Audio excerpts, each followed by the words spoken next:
Ladies and gentlemen, it is that special time of the year with Valentine's Day right around the corner. We normally get, some romantic movies that hit the movie theaters, and we got one coming out this Friday by The Photograph starring two amazing actors, Lakeith Stanfield and Issa Rae. These romantic movies can go one of two ways. It can either be something you really enjoy or something you wish you didn't see. I'm going to let you all know in this review what I thought of this film, give you my score. We're going to talk about all that and much more.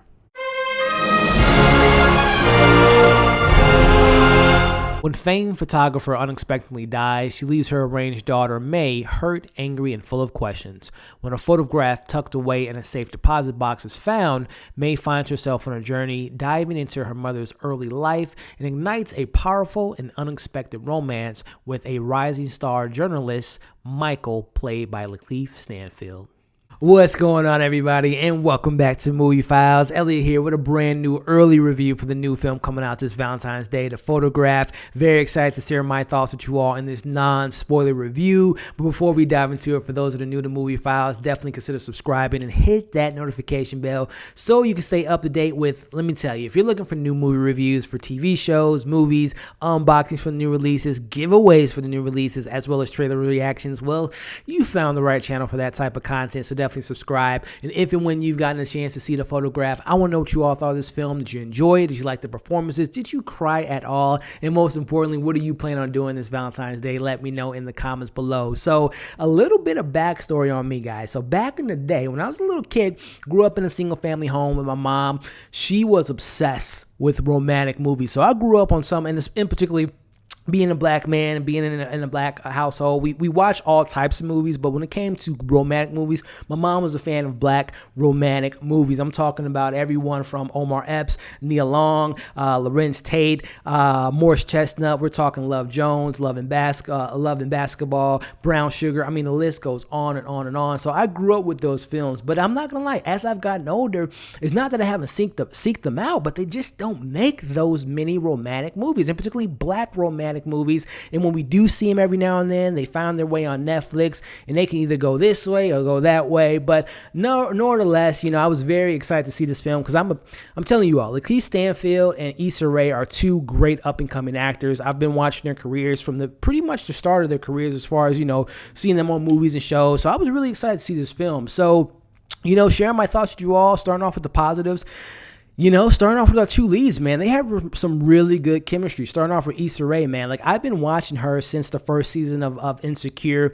Great show if you all haven't been watching on HBO. I didn't see the last season. I saw like 1 or 2 episodes, so I still have to finish that. But I'm a big fan of that show, and I'm a big fan of Issa Rae. I think she's smart, beautiful, intelligent, and I'm liking this transition from the small screen to the big screen. She made her, I believe, correct me if I'm wrong in the comments, her first like big film debut was in The Hate U Give. Smaller role, but I thought it was a really good role.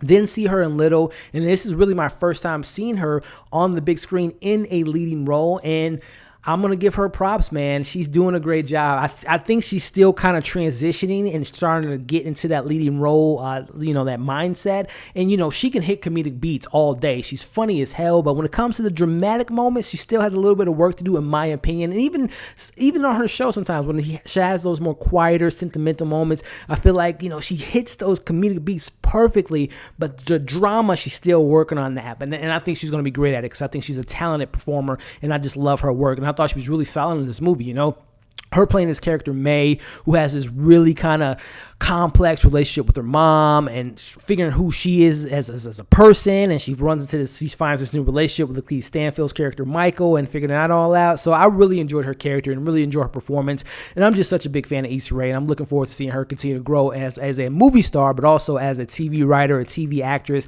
She's just a great talent all around. But speaking of great talents, Lakeith Stanfield, man, there's nothing this man cannot do. I've seen him in a romantic movie last year in the Netflix film. I can't think of the movie now. I thought that film wasn't that great, but I thought he was solid in it. You see him in Get Out. You see him in Short Term 12. You see him on TV shows like Atlanta. You see him in Knives Out. I mean, the guy can do it all. And whenever I see him on the screen, and you think of this, I'm thinking of this character, Michael, he just has this cool as a cucumber, cool as the other side of the pillow persona. He's chill, he's relaxed, he just knows who he is in his roles. The character Michael Doesn't have a lot to do on paper, but I think Lakeith Stanfield is such a great actor that he brings more out of this character that was actually in the script, because I thought the script wasn't that great. We'll get into the negatives in a little bit, but I thought that he did the best that he can in this role. But you take Issa Rae, you take Lakeith Stanfield, put them on a screen together, it's magic. I really enjoyed their chemistry. And again, going back to Michael, I thought that he was and again, he didn't have that much backstory. You meet some of his family members and one of his friends, but I would have liked to have dove deeper into his psyche. I would have loved to have dove deeper into this relationship that we never get to see on screen that really kind of sets his life on a different course. But nevertheless, I thought he did the best that he could with the performance.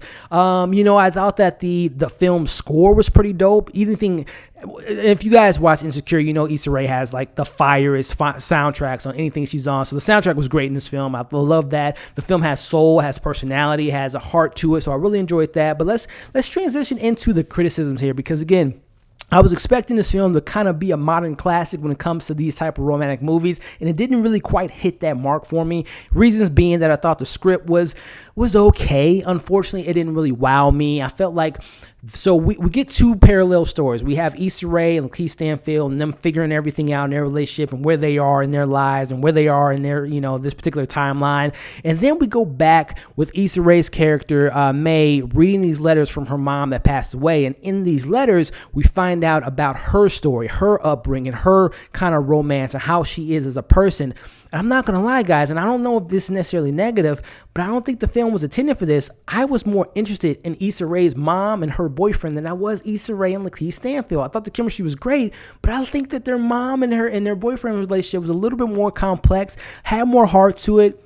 I'm telling you all something right now. I've been a fan of Rob Morgan for a very long time, but I don't know what it is between this film and seeing Just Mercy last month. This guy just gets to me, man. He's like such a great actor, and he has some emotional moments in this movie. I thought he was great. But again, I don't think it's a bad thing, but I thought, you're supposed to be, more invested in Lakeith Stanfield and Issa Rae's kind of relationship and where they're going. But I was more invested in that flashback and in those older times, the 80s with her mom and her boyfriend storyline, and I wasn't a current storyline. So that kind of goes again to going back to my criticism. I thought the story, they tried to find a balance between going back and forth, but again, I felt like the back was better than the forward. So, it is what it is there. But also, I just thought that the film just left too much for you to leave in your imagination. Not giving too much into details, because again, it's a spoiler-free review. But again, Issa Rae is supposed to have this relationship with her mom that's complex. She wasn't really a mother to her. You get all this stuff from Issa Rae's dialogue, but unfortunately, you don't really get to see that at all. As Issa Rae is an adult and her mom has passed away, you don't get to see that complex relationship at all, which I thought was unfortunate. You don't really get that much from Lakeith Stanfield. You hear about this relationship that he was in that kind of ended badly. You don't really get to see how that relationship was, because this relationship really kind of sets his life on a different path when you see the film, for those that see it. And I don't know if it was me, but Lakeith Stanfield, was he homeless in this movie? Like, I don't know. It's like a small kind of nitpick thing that I'm bringing up here, though. But again, I thought the story could have been a little bit more stronger. I would have liked to gotten more from Lakeith Stanfield and Issa Rae's character, because I don't feel like their relationship was earned. It felt a little rushed to them to fall. Again, I know people say, hey, I fell in love with you the first time I saw you, but I feel like this film we didn't spend that much time with Lakeith Stanfield and Issa Rae, which is, I don't know. Let me know what you all thought when you see the film. But again, the film has heart, it has soul, has really solid performances. Again, I like the flashbacks, and I enjoy the current timeline that we get with Issa Rae and Lakeith Stanfield. I just wish we got more, and I wish the supporting cast members, there's some funny moments in the film, but I wish the supporting cast members would have gotten more than just comic relief. But no, more or less, I think that when it comes to romantic comedies in the last 5 or 6 years, they tend to sway to the left with me, as far as like, they're just the same, they're formulaic, they're very predictable. This film has a pretty interesting twist, which I saw very early in the film, but it has a twist there. But I thought this film was definitely above average. I just wanted it to be a little bit better than above average for me personally. So that doesn't really make the film bad or necessarily that nature, but I'll give this film a solid 3 out of 5. Good film, good romance, good story. I think it's relatable. I know I mentioned, being black cinema and growing up with that, but I think anyone can see this film. Black, white, whatever your ethnicity is. I think you can find something in this story and relate to it, which is always something you want to do when it comes to any movie in general, but in particularly when it's that time of Valentine's Day and that special time of the year. I think it's worth checking out. So again, 3 out of 5 for me. Recommend you all checking it out. And when you do, let me know what you all thought of the film. Give this video a thumbs up. It really helps out the channel. Like I said up top, subscribe if you haven't already and hit that bell so you can stay updated with my content. Follow me on all my social media accounts. I appreciate everyone that stayed on to the video at this very point. Again, thumbs up, comment below, subscribe, hit that bell, and thank you all for watching this review. Check out my other reviews that's currently on my channel, such as To All the Ones I Loved Before on Netflix. Got other movies coming out this weekend I'll be checking out, so keep an eye out for those videos. Thank you guys again for watching this video, and we'll see you on the next one.